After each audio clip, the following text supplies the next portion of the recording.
Hello mga ka-double B! Ayan, so kung makikita nyo ay meron tayong ipinahid na masilya sa ating muka.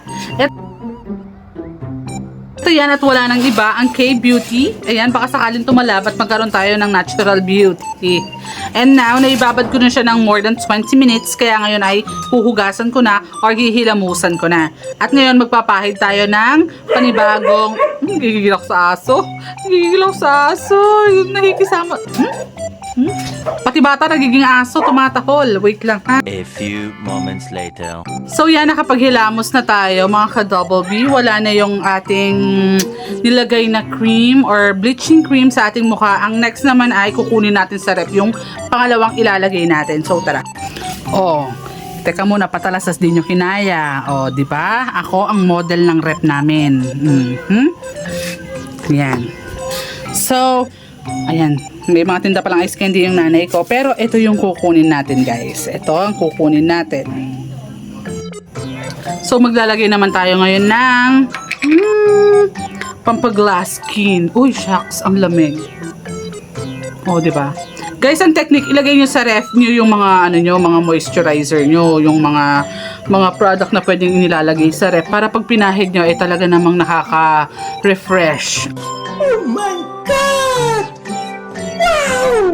Although may cooling effect na to, pero mas gusto ko pa rin na nilalagay ko siya sa ref para mas refreshing pag inilagay ko siya sa skin ko.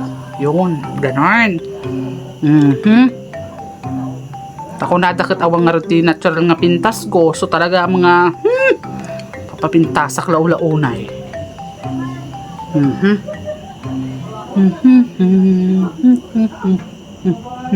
Yan, hindi ko tinitipid yung sarili ko, lagi na nalagay.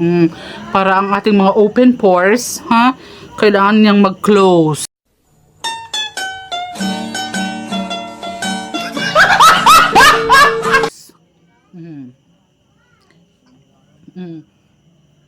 Diba? Kung makikita niyo sa malapitan, ang mga pores talaga naman ang lalaban.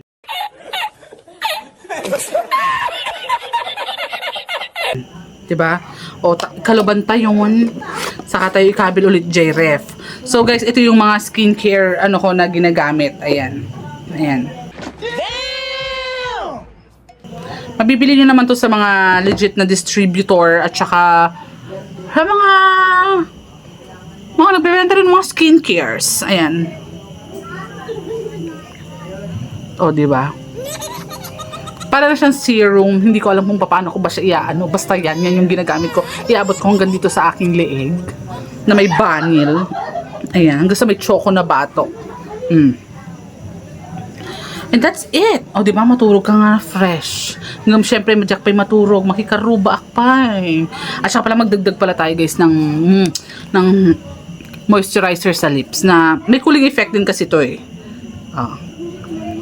Katama, rabi lang talaga mga sumipit pa dito si plug ko nga naka pulpula. Nice. Kita man. Ay, pagkatapos ako gisbigas sa ganyan. Pero yung baba ko talaga nalalaban. So, yun lang.